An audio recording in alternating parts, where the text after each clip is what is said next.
Sir, ano po ang update kay Senator Bato de la Rosa? Many are asking kung totoo ba yung sinasabing nahuli. May mga teorya pa na meron daw eroplano galing sa Cebu na naglipad sa kanya, papunta na raw ng ICC.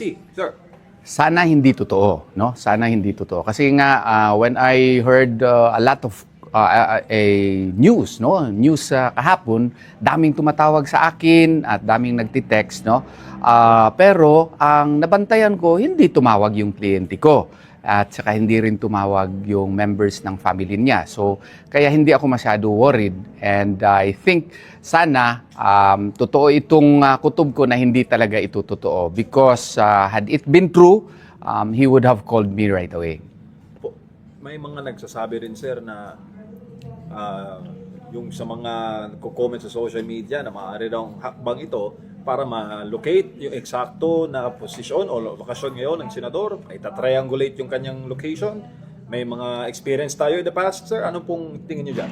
Kaya nga nasabi ko sa isang interview na hindi ako nagsasabi na ito nga talaga, pero isa sa mga theories po na aking na craft is baka pakana ito na para magtawag ako or magtawag yung any member of the family of Senator Bato de la Rosa at matriangulate na. Naranasan na kasi natin ito in the past, no? Sa mga kaso po na na-handle natin.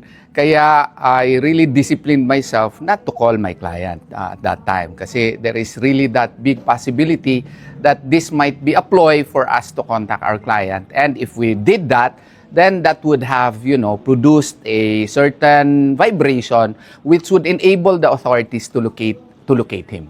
Pero sir, wala namang active Filipino warrant o Philippine warrant? Wala nga eh. Wala nga eh. Attorney. Oo, kaya nga, yun nga ang pilit natin sanang pinapaabot po sa administration that first, we are no longer a party to the Rome Statute as early as March 17 of 2019.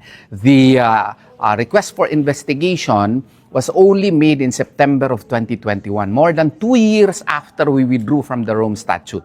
And wala rin pong batas na kung merong ICC warrant ito is equivalent na ito ng isang Philippine warrant of arrest. Kinakailangan na yung proseso po sana ng ICC ay idaan po sa ating local processes. Even the Rome Statute under Article 59 requires that nung pagdakip kay, kay former President Duterte. Pero hindi po ito nasunod. At saka yung theory of cooperation on the part of the executive department na nagko-cooperate lang daw sila in compliance with international treaty, pag nag-involve na yan ng arrest of a Filipino person, then the Bill of Rights would operate and therefore the 1987 Constitution should be followed. Yun po ang aming stand dyan. Sir, lasa lang, how is the De La Rosa family holding up right now, sir, sa mga challenges na kinaharap po ni Senator Ronald Bato de la Rosa? They have remained strong, faithful to the Lord Almighty, always praying that